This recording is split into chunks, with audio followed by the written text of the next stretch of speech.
Hey guys, Foxdrop here, welcome back to another video. I hope you're all having a wonderful day.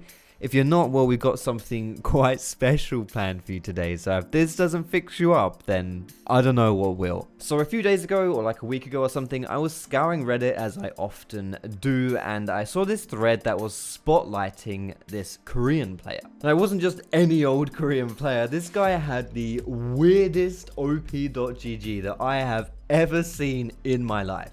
Like legit, just take a look at this. This guy has legit never lost a game of Master Yi with over 300 games played, and he's never won a game on Tahm Kench with over 200 games played. Now to see a 100% win rate and a 0% win rate with that sample of games, that's really unheard of. Now, I'm not just making this video to show you guys like, holy crap, look how bonkers this geezer is. No, what I want to do today is actually break down how this guy goes about achieving these win rates. Because if this guy's in silver right now, I think it's fair to say that he's cracked the code to never losing a game in bronze or silver. I mean, it just blows my mind. Like, legit, what if he's got someone running it down mid? What if he's got someone AFK or something like that? He still wins the game. This guy is more consistently a winner than I am consistently a disappointment to my family and peers. So today in this video, we'll be breaking down this guy's Master Yi, seeing the strategies that he employs to be as immaculate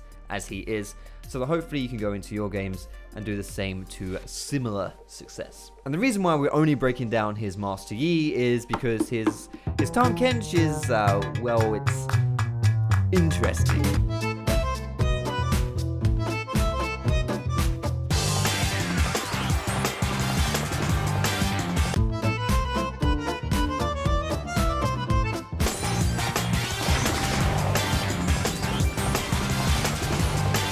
So with that beautiful display out of the way, let's crack on with it.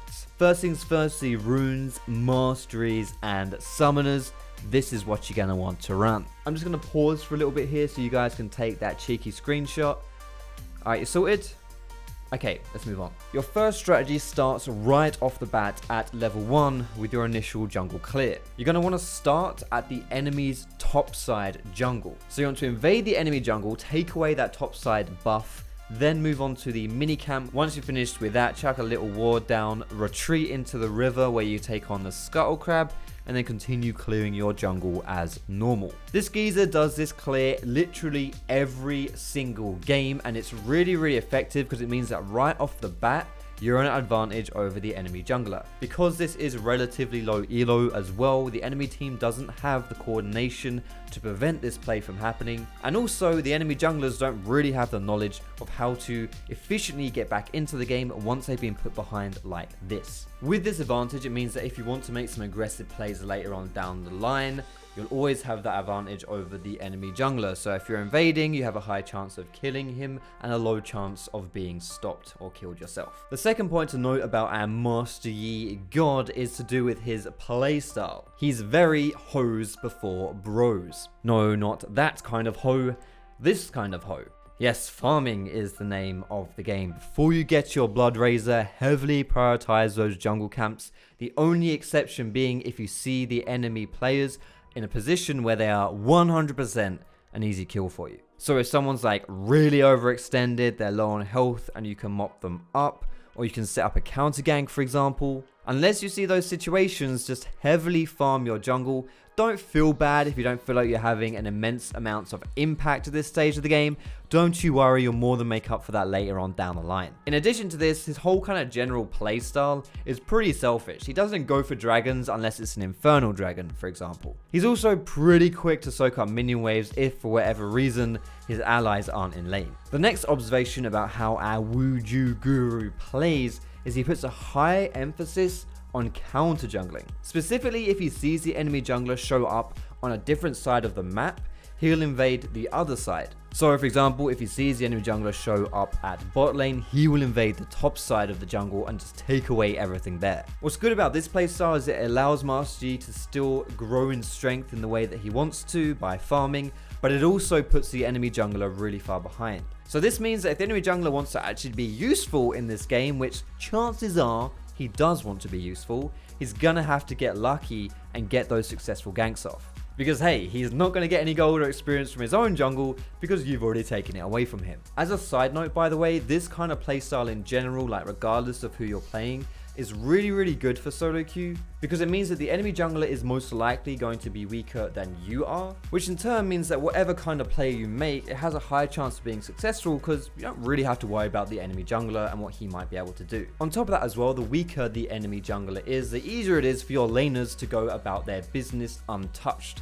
The weaker the enemy jungler, the weaker his ganks will be. So yeah, just in general guys, it is good to get into a habit of when you see the enemy jungler show up one side of the map, to invade his other side and just try and take away all of his jungle camps. Another observation that I found that definitely contributes to his 100% win rate on Master Yi is just how good he is at playing Master Yi. Now I know this may sound a little bit weird, right? I mean, it's Master Yi, how hard can it be to play him? It's not like this guy has some ridiculously in-depth mechanics. It's not like mastering Riven or Lee Sin or something like that. And whereas you can definitely pick up Master Yi for like the first time ever and still be pretty proficient on him, there are some things that you need to bear in mind when playing him that will make a difference. Specifically, what you see our friend here do a lot of is whenever he's initiating a play, he always runs up to the target first, doesn't initiate with his Q. He'll run up, whack the enemy around the face a little bit with his auto attacks, and then whenever the enemy looks like they're getting away, that's when he'll pop the Q.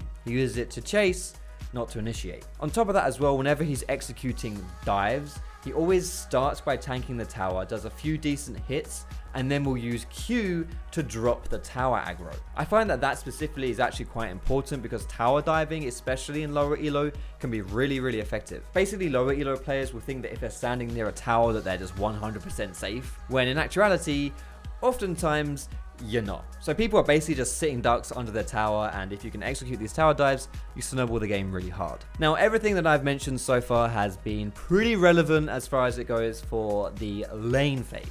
You know, just farm up, chill out, screw over the enemy jungler, only go for plays if you really see a juicy opportunity, and then upon the acquisition of your Blood Razor, you can start playing a little more aggressive, start having some more direct impact on the lanes. But outside of that, it's also really important to know how to get out of lane phase and how to close the game out. And from what I noticed when I was watching our Master Yi friend, once he'd completed his second item, around that time was usually when he decided he wanted lane phase to end.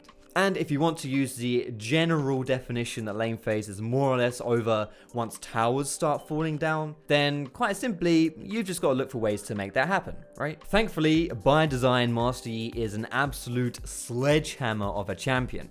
Doesn't really have any problems when it comes to killing towers. So once it comes down to the business of ending lane phase, quite simply what he'll do is he'll choose the strongest member on his team, go to that lane, gank the enemy target, and push the tower down. Sounds maybe a little bit too easy, but honestly, that's really all there is to it. Sometimes he'll even just flat out tower dive the enemy target as well.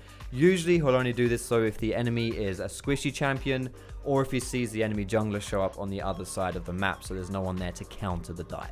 In addition to this, every now and then he'll pick up the Rift Herald before going for a play like this, just so that he can get a really strong push going down. In general though guys, there is a huge benefit for this kind of strategy in solo queue, playing around just strong lanes. Not only does playing around just strong lanes increase the chance that you're going to have a successful play because, well, you know, they're strong, but also in this specific case, for example, if you get their tower down, it means they can start roaming around the map. It increases the pressure that they can then have on the rest of the game. And then when it comes to actually closing the game out, snowballing the game, by this point he is pretty ridiculously strong himself. So he'll either just run around the map and kill people where he sees them, or he'll group up with the strongest member again and try and keep pushing, try and make a play with them, something like that. If you haven't had quite the same success in the early game as you would have liked, however, it is still important to keep farming so you're still going to generate that strength coming into the mid and late game. And if in doubt, do play around that strong laner because he can just carry your ass. And from my observations, that is pretty much all there is to it. At this point, around the 20-minute mark, the game is often over. Now this guy is obviously a little bit better than silver or whatever, so it might be a little bit hard for you if you are a silver player or bronze or whatever to repeat this with perfect success. However, if you do follow his playstyle in a somewhat formulaic sense, you will have solid success. You could also chuck a duo queue in there as well, so you have someone you can rely on, someone you can trust so that when it comes to the points of playing around the strong laners, you can just play around them. This guy actually does have someone he duos with as well, but from what I saw, I don't even know if he was, duoing with him or just boosting him. Either way, I wouldn't really call his Joku partner a critical factor of his success. But anyway, guys, that's pretty much what I want to say for this video, so let me know what you thought about it down below in the comments. You can give me a cheeky thumbs up if you liked it, and you can subscribe to me for more League of Legends content. But yeah, thanks so much for watching, guys. Have a great, amazing, wonderful day,